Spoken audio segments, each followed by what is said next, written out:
Hello, hello, hello. Welcome back to Zanthyst Gaming. We're here today for another challenge rift, and this time is week 71. Again, sorry about the late start. I keep having to stay late at work, but such is life. I'm going to talk about Diablo Immortal at the end if you want to hear my thoughts on it. I'm not going to bore you with it right now if you don't care. Let's go ahead and get into the challenge rift. So we're going to be running a Pestilence set today. The main essence of this set is that you get damage reduction for each Bone Spear and each Corpse Lance that you cast.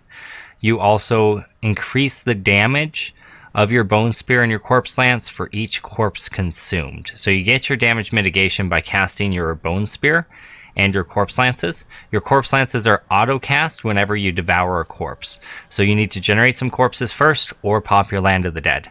Since we are using an Engeom, we're looking for elites and we're trying to pop those as quick as possible. Lost time combined with fueled by death, and you get lots of extra movement speed. The main power of this build is the Crispins combined with the Corpse Whisper Pauldrons, which means your Corpse Lances will do tons of damage to frozen targets in your Land of the Dead cycle. So you need to make sure you're saving your Land of the Dead cycle for elites. Otherwise, you're just kind of bone spearing and moving through guys. If you're in between Land of the Dead cycles and you're on trash, just try to move past them as quick as possible to get to the elite to pop that Land of the Dead. All right, let's go ahead and get on into it.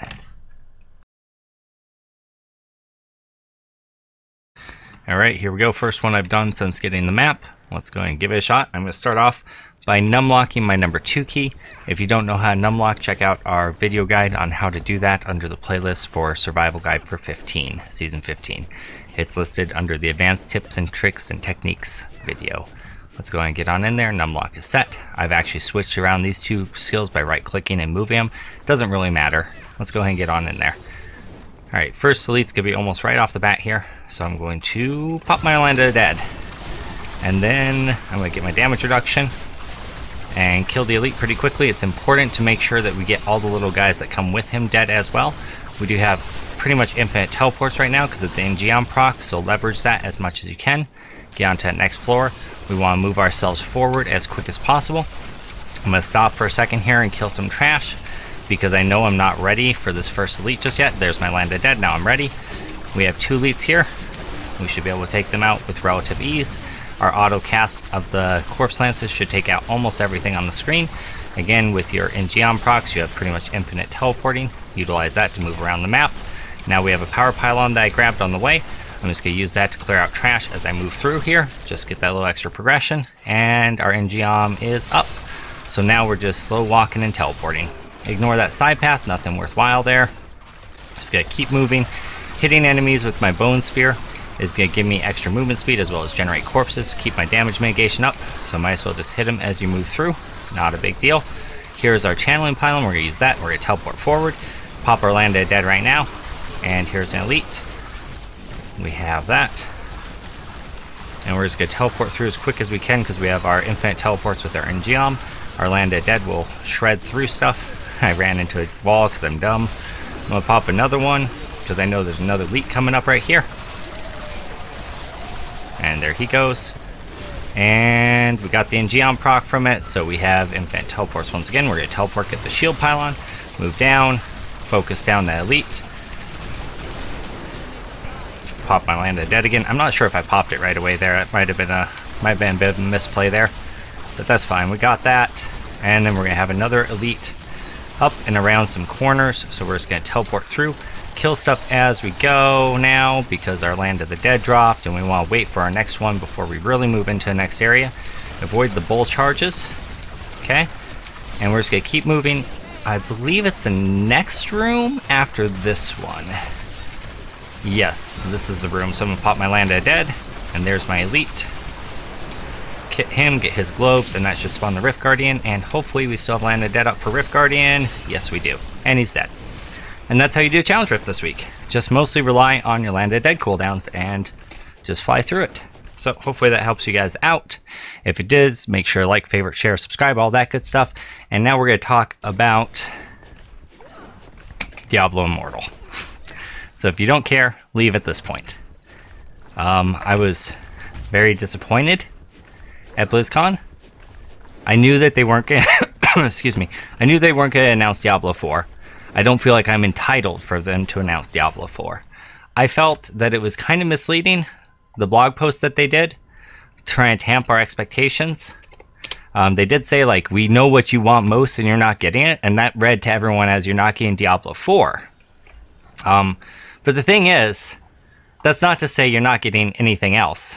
So we got the mobile game, which the gameplay looks okay for, but I'm really hesitant about it just because I know how heavily mobile games are bogged down by microtransactions, by paywalls, and all that kind of stuff.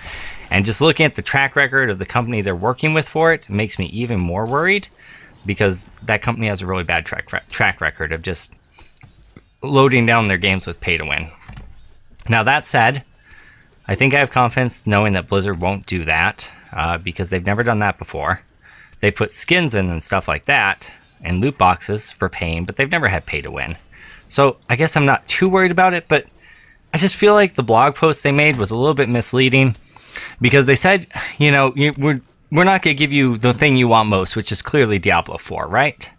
But then they said, while we won't be able to announce all of our projects, we do intend to share some Diablo-related news with you at the show. I guess I read that as that they were going to be sharing multiple projects, and maybe I read that wrong now that I'm looking at it a little bit closer, but it just felt really lackluster considering they hyped it up in that video by Brandy, and that was 2 months of hype rolling, and then they put this out like 2 weeks before BlizzCon to try tamp expectations. But I mean, people just read this and thought that it was just Diablo 4 that wasn't going to be, right?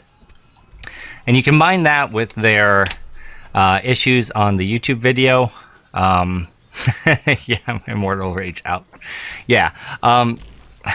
There's a lot of reports of the Diablo Immortal video deleting likes. And there's actually really good evidence of it too. Like here, when you search Diablo Immortal, it has 188,000 dislikes. Yesterday, it had 400,000 when I checked it. It had 400,000 dislikes. Now there's 300,000 less dislikes? Excuse me? Really? That doesn't sound right. You know? Something's fishy here. You take that, and they also have an unlisted version of the video, and Blizzard's reaction was like, oh my god, you guys don't have phones. Like, it's just really insanely tone deaf. That's my issue with it. My issue with it isn't the fact that we're not getting Diablo 4. My issue with it isn't that it just was a mobile reveal. Like, I get those things. I get people who have issues with those things. That's not my issue with it. The mobile game looks okay. As long as it's not a paywall, I'm fine with it. But BlizzCon wasn't probably the right place to announce it. And if you were going to announce it at BlizzCon, that's fine.